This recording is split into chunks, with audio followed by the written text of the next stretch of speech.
नमस्कार दोस्तों, मैं आपके लिए लेकर आई हूँ एक नई हॉट रोमांटिक कहानी। तो चलो शुरू करते हैं। आज की कहानी। कविता भी एकदम गजब लड़की थी।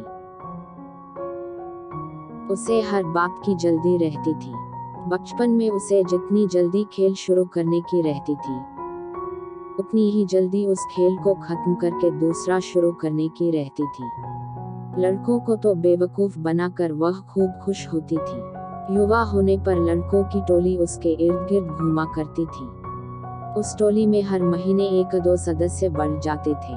कविता उनसे खुलकर बातें करती थी, लेकिन उसकी यही स्वच्छंदता उसके वैवाहिक जीवन में बाधक बन गई थी। बचपन गया, किशोरावस्था आई, तब तक तो सब कुछ ठीक था। लेकिन जवानी की ड्योढ़ी पर कदम रखते ही उसे जीवन के कठोर धरातल पर उतरना पड़ा। उसकी शादी सुरेश के साथ कर दी गई। भूल या गलती किसकी थी, यह तो नहीं पता, लेकिन एक दिन कविता अपने बेटे मोनू को गोद में थामे, हाथ में ट्रॉली बैग खींचती आंगन में आ खड़ी हुई। आंगन के तीनों ओर कमरे बने थे। आवाज सुनते ही तीनों ओर से दादी, बड़की अम्मा, छोटी अम्मा, भाभी, पापा और चचेरे भाई बहन बाहर निकलकर आंगन में एकत्र हो गए। कविता की शादी को अभी कुल 1.5 साल ही हुआ था। उसे इस तरह आया देखकर सभी हैरत में थे। खुशी किसी के चेहरे पर नहीं थी। मम्मी पापा ने घबरा कर एक साथ पूछा, क्या हुआ बिटिया?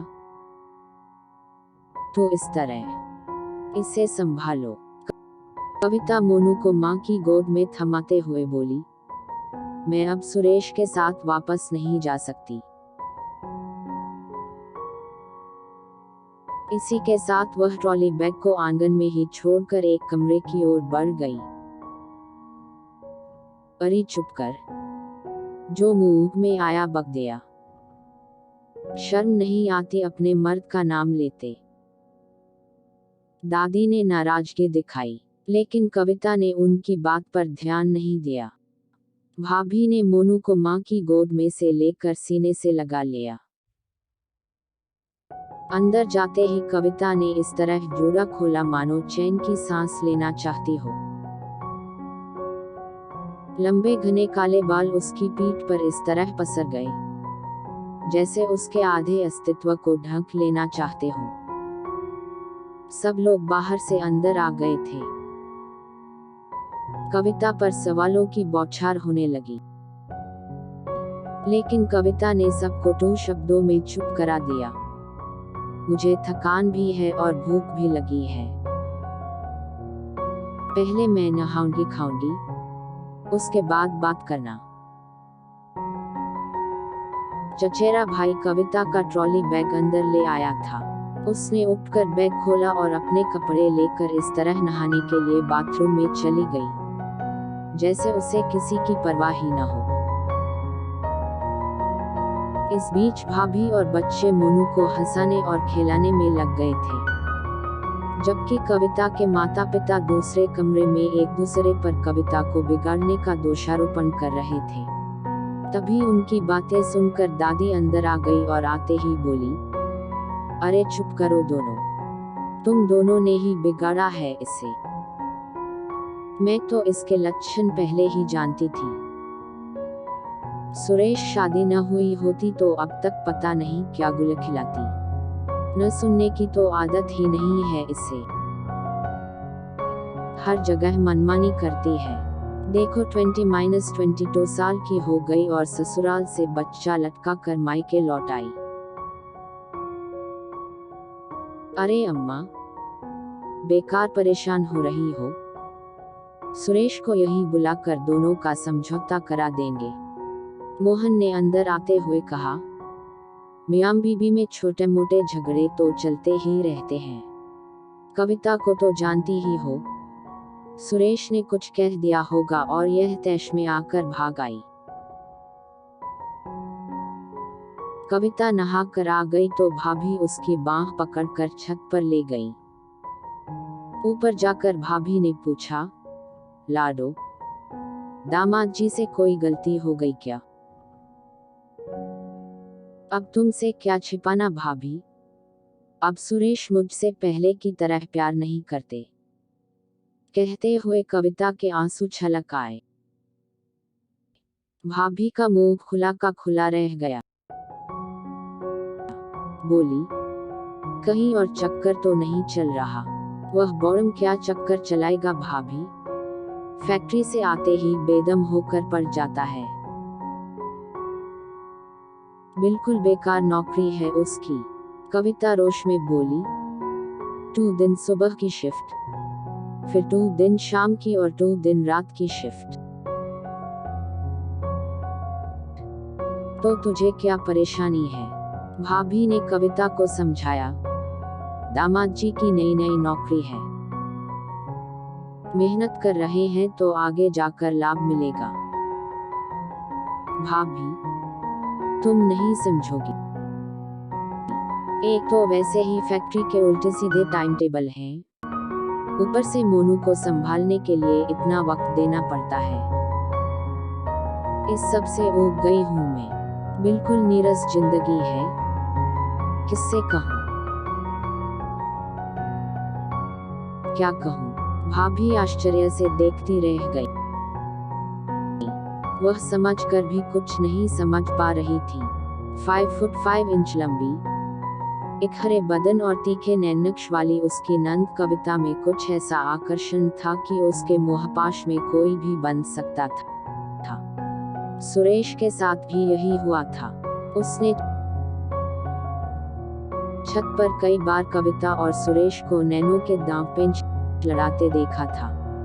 इसके बाद उसने ही दादी को समझा बुझा कर सुरेश और कविता की शादी करा दी थी। सुरेश था तो उसके पति का सहपाठी, पर कविता के चक्कर में उन्हीं के घर में घुसा रहता था।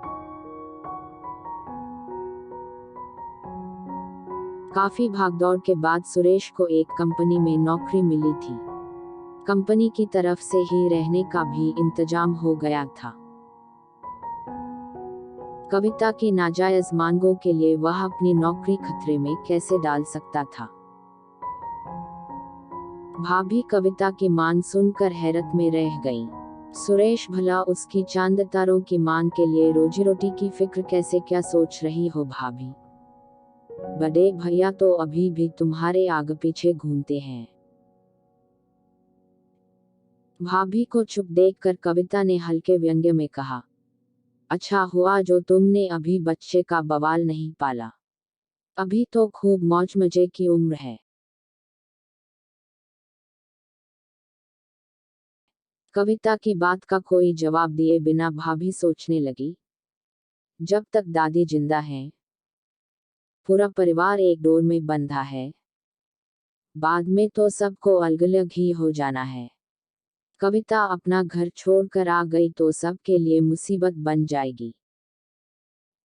अपनी आधी पढ़ाई छोड़कर शादी के मंडप में बैठ गई थी और अब बच्चे को उठाकर चली आई, वह भी यह सोचकर कि अब वापस नहीं जाएगी। जरूर इसका कुछ न कुछ इलाज करना पड़ेगा। कहाँ खो गई भाभी?